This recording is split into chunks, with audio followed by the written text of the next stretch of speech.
So I had a very simple plan when I started this project. A weekly planner, maybe a to-do list, something neat and productive. But spoiler alert, it didn't quite go that way. Instead, it became this. A tiny book full of messy joy, glitter and quiet little pages that somehow say a lot. And I loved it so much I decided to make another one. Today I will show you the finished pink one and share what I learned along the way and take you step by step through the making of the green version, including a playful craft with me at the end. Funny thing, this 100 takes and 100 days project this week nearly stopped me before I really started. I sat there second-guessing every choice I had made how to use this little techlet. You'd think after years of therapy I'd be used to sitting with my pressure to get things right. But nope, I still find it difficult to start a new journal, to somehow mess it up, whatever that means in a junk journal. Finally, I took a deep breath and just allowed myself to play. And it looks like my little inner girl wanted lots of pink. Pink papers, some messy circles, scraps that didn't quite match, and suddenly it started to breathe. Adding that glitter at the end felt like a wink to myself. Not everything has to be serious, and maybe that's the whole point. Even when the start feels clumsy, even when we doubt ourselves, there's still a chance to end with sparkles. This image is from a leftover piece I saved from the Margaret Miller Collage Challenge last year. It's one of those illusions, a vase or two faces, depending on what you are focusing on. It reminded me how much of what we see depends on how we look at it, in therapy and in life. This one was simple. 2 mushrooms I drew by hand and this pink smiley face sticker from my daughter. And it made me laugh because sometimes that's all I need. A reminder not to analyze every decision. To just glue the mushrooms down and move on. So relaxing when I can do that. This one felt like a celebration of the odd bits. Aliens, math formulas, paint names like pretty and lovely pink. It made me smile. We are taught to tidy ourselves up, to fit in. But honestly, the most interesting people I know are a little strange. And this spread gave me permission to hold on to my quirks, to say, this is me, and that's okay. This is such a cute reminder. This page has cut out circles like little windows and lots of flamingos. It reminded me sometimes we clip our own wings to stay safe. But creativity lets me stretch, even in small ways.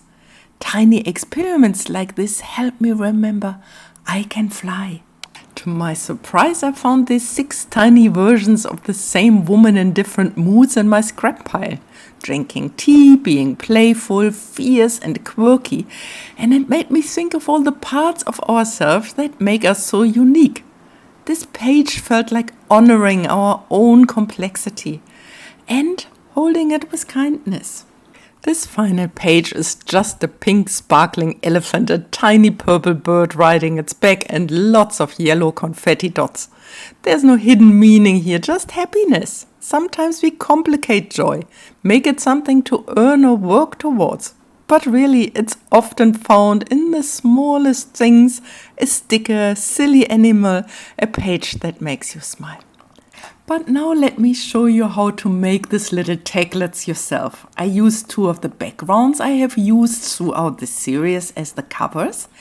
And inside are 3 folded papers. Coffee-dyed printer paper cut to size. Here with a little bit of a pattern. And I like to choose different shades or different colors of the paper because I find they inspire me to play in it. For the cover, I simply attach the 2 tags with washi tape. I'm using a little bit of craft glue just to make the hold stronger. Washi tape just by itself is not gluing it down enough. I leave a little gap, you can see here, for the spine because we will attach the papers later. And of course I have to do this on both sides so that it is holding strongly. Again, I put glue on both sides of the tag here and also a little bit in the middle on the spine, so to make sure that it is strongly attached to both sides. And now we can of course decorate our cover to our heart's desire. I copied the first one with my 2025 and week 23 because, as you can remember, I first wanted to make like a little calendar or to-do list for every week, and so that's where the cover came from. But I thought I enjoy the style and I just copied it from the one before. Of course you can do whatever you like with the cover. Okay, let's continue to assemble our little taglet. Let's get the paper into our cover. You need a sturdy needle and some thread. I'm using here bookbinder's yarn and I'm using 2.5 times the height of my little booklet. Just cutting it. You can also use just a cotton thread or whatever you have at hand. I am starting by really pushing the papers into the crease that I made in the middle and then into the cover, and then I attach it with a paper clip just so that the papers are not moving while I'm stitching them in. I'm using a 3-hole pamphlet stitch, starting by poking through the middle and then going down. Because I find it harder to see where the middle is, I first poke a hole through just because it's easier for me to see. Here's the crease and I push it through and I can see the hole on the other side. So from the outside I go in and then I'm going all the way up to the top. Normally I would poke a hole straight to the edge or close to the edge, but because we are making a taglet and we will cut the edge, we go a little bit further down. You can see it here, poking it through again to the other side, turning it around and going back through the middle hole into the side. Then I am using, or I make sure I have one of the threads on the left and one on the right side, and then making sure everything is pulled in tightly. And then I'm just making a double knot to secure tightly and then cutting off the ends. And here I'm using my little corner cutter tool to make a little taglet out of this booklet. Just cutting off these 2 corners as if we would do it with our usual tags. Here it is, cleaning up a little bit. I find it really cute. Just using a little bit of Distress Oxide ink to get the white out of the sides, and while I'm at it, going around the entire tag. I always like it when it looks a little bit vintagey, and I find it is finishing off the tag nicely. Here they are, my cute little tags.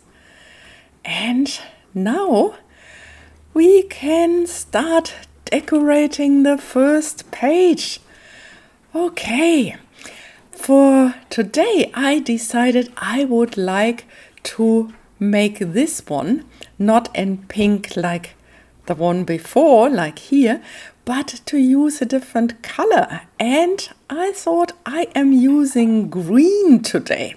I have this folder full of green snippets, all the leftovers from previous projects I collect in an L pocket, so that for projects like that, I can just pick and choose different snippets, different bits and pieces. And I made this print before on a daily paper, and I really would like that one. But I also think I like this as a background paper for the tags. Yeah. Okay, let's have a look. Let's see how I will do this.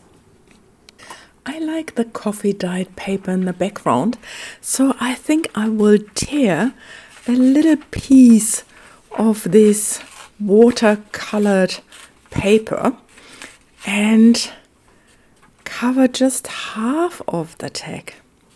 I think I really like that. Maybe this underneath. But I like also the middle part with the washi tape. So I'm tearing the white border off, a little bit of Distress Oxide ink around the edges. And then I'm using my glue stick, because paper on paper, a glue stick is perfect, I find. It's on one hand strong, but on the other hand, it gives me a little bit of wiggle room. It doesn't glue down as quickly as other glues do, so I can move it around, which I find important when I do this taglet. Because of the middle part, I really want to make sure that I push the collage paper really in this middle fold, because otherwise with the opening and closing of the booklet, there's a risk of tearing it. So I'm using my bone folder and try. It's a little bit fiddly in the beginning, but can you see I really press it here into the middle fold, and I can take it off again because the glue stick takes a while to actually glue down and dry. Yes, I love it. And now just cutting off the hanging over bits that I can use then here on the top. That makes it nicely cohesive, and I think it looks nice together. Little bit of Distress Oxide ink again, and I found these little fellas. They were part of a birthday present I just got, and I thought it fits nicely. And here is again the stenciled plant on daily paper, and I carefully tear around with my thumb. I'm making sure that I'm not tearing into the stenciling picture. And here, just looking for a place to put everything. Oh, I find these little monsters so cute. I don't know if I mentioned it, that I have birthday today or yesterday when I filmed it. And my daughter gave me a present, and the packaging for the present were these little monsters. So I fussy cut them. Here I'm using a little bit of Mod Podge and just a soft brush, and I go over the entire page because it is drying nicely clear. And here I can then put the thin daily paper down and then carefully brush over with my little brush. And I can even though the gift wrapping is a very glossy paper, with the Mod Podge no problem. You can just go straight over. It's not smudging. It will dry cleanly. You can use this for more or less everything you want to glue down. Very handy. I really enjoy working with Mod Podge. And I'm pushing it down a little bit with my fingers. I have this leftover snippet here with some distress oxide inks and the quotes that I used already in the previous booklet. I like working with these little quotes. I find they make a nice little touch on top of the collage. This one says, "You are all I had hoped to find in every single way." And I just cut it down and, as always, use a little bit of distress oxide ink to go around to make it stand out a little bit more. And then I'm gluing it onto my little scrap piece so that I can frame it this way, just cutting around and then playing around with the two little bits to see if I find a good place for them. And when I'm satisfied, I'm just using my craft glue to get them down on paper. Yes, here.